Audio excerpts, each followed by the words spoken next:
Ketika beberapa hari lalu rapat dengan sebuah perusahaan dari Switzerland via Zoom, kepala saya seperti dapat vitamin. Seperti tubuh kedapatan makanan lezat buat dikunyah dan ditelan. Bener deh, banyak makanan yang enak di lidah, namun begitu ditelan menjadi sumber penyakit. Ada sebaliknya, makanan biasa saja, bahkan gak enak di lidah, tetapi menyehatkan. Dan jarang makanan enak, lezat, murah, menyehatkan. Bagi saya, penggemar sushi, makanan itu masuk kategori enak, murah, menyehatkan. Jadi, mendapatkan informasi dari rapat panjang via Zoom dari perusahaan Swiss tersebut, maka saya seakan-akan mendapatkan makan sushi. Makanan favorit saya, salmon sushi dengan kecap sedikit dan banyak wasabi. Teleconference dari 3 lokasi, yaitu Swiss, Singapura, dan Indonesia. Saya dapatkan informasi ternyata perusahaan tersebut masuk Singapura baru dengan membangun banyak mini proses refining metal, pemurnian metal. Perusahaan asal Switzerland ini secara agresif membeli dore dan ingot dari penambang besar atau private major player di Indonesia, termasuk juga dari penambang tanpa izin dalam tanda petik, dengan struktur tertentu yang kemudian di-refine di Singapura. Mereka saat ini sedang meningkatkan stok PGM mereka atau precious group metal mereka. Mereka juga ternyata membangun di Dubai seperti di Singapura ini dengan bahan baku dari Afrika. Menarik, asli menarik strategi yang mereka lakukan.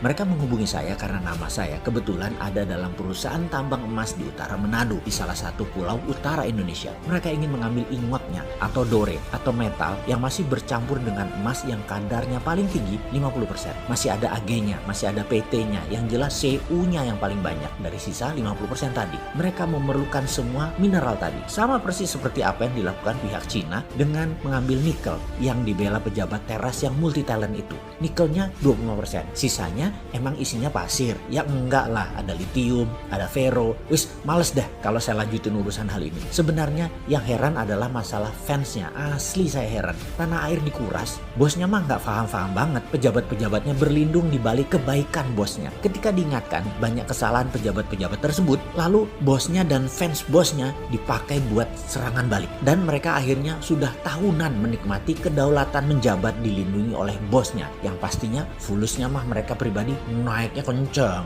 Bosnya mah biasa-biasa aja. Sementara itu bosnya yang jujur, baik, sederhana, tapi tidak paham bisnis oligarki, dia menjalankan tugas hariannya seperti biasa saja. Jadi apa yang dikuras? Yaitu yang sisanya yang 75% di luar nikel. Kembali ke perusahaan Swiss tadi. Sama seperti kayak Tiongkok. Ambil ingot, ambil dore, tetapi yang dibayar hanya gold contentnya. Yang didiskon lagi karena belum disertifikasi alasannya. Juga belum di-refine atau dimurnikan. Semuanya bisnis itu sudah jalan tahunan. Hanya baru setahun ini mereka punya refiningnya sendiri di Singapura. Seperti biasa, begitu saya dapat peluang bicara, saya banyak tanya kepada mereka. Mau apa dengan PGM dan metal-metal lainnya yang mereka beliin ini? Apakah mau jadi juragan jual beli hard commodity? Mereka tertawa. Jah, dalam hati saya, gue diketawain. Yang singkatnya mereka menjawab, "Don't be so naive brother, you must know what is our intention." Mereka mengatakan saya jangan naif-naif, pasti mereka tahu niat mereka mengumpulkan mineral tadi. Kepala saya langsung teringat 200 tahun yang lalu ketika Swiss mengumpulkan banyak metal di dunia. Di mana Swiss adalah satu-satunya negara yang memiliki Swiss Metal Bank. Bank metal yang menyimpan benda-benda berharga. Semua ini menjadi dasar underlying terbitnya Swiss franc, mata uang Swiss. Jadi kali ini mereka mengumpulkan kembali, apakah dengan tujuan yang sama? Membuat Swiss jadi safe haven currency. Banyak ngelamun saya dalam diskusi kemarin. Setiap beberapa kalimat dari mereka saya langsung punya theater of mind,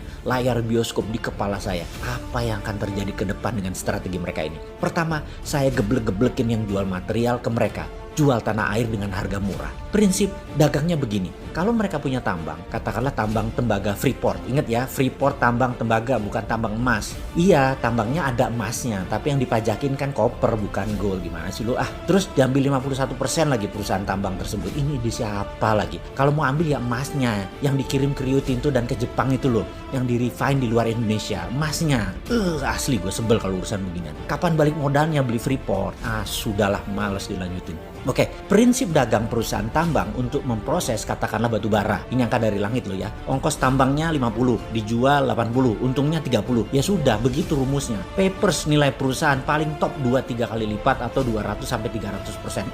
Itu pun sudah overvalue. Tapi perusahaan teknologi nilainya bisa 100 kali aset atau kapitalisasinya bisa beratus kali karena kemampuan melipat nilai papersnya tadi. Juga perusahaan metal berharga ini. Semacam VOC lah, nilai papersnya bisa berkali lipat. dapat. Jadi perusahaan Swiss tadi ambil metal untuk dijadikan jaminan underlying surat berharga seperti bond misalnya. Misalnya bond tadi diambil Swiss untuk cetak uang, maka kertas saja yang dipindah tangankan, metal masih di tangan perusahaan Swiss tadi, katakan 10 billion dolar buat jaminan Swiss franc. Swiss membayar pinjaman tadi juga pakai bunga atau membeli dengan DP yang murah. Persis seperti pinjamnya IMF deh. Lalu misalnya negara lain, Singapura pinjam surat berharga tadi buat underlying terbitnya uang baru Singapura dolar. Kertas berharga itu pindah tangan. Tidak perlu 100% dibayar oleh Singapura, cukup 20-30% saja dari nilai. Tapi Singapura bisa cetak 100%, memanfaatkan 70% sisanya tadi. Kan ada jaminan, nggak inflasi. Ya enggak lah.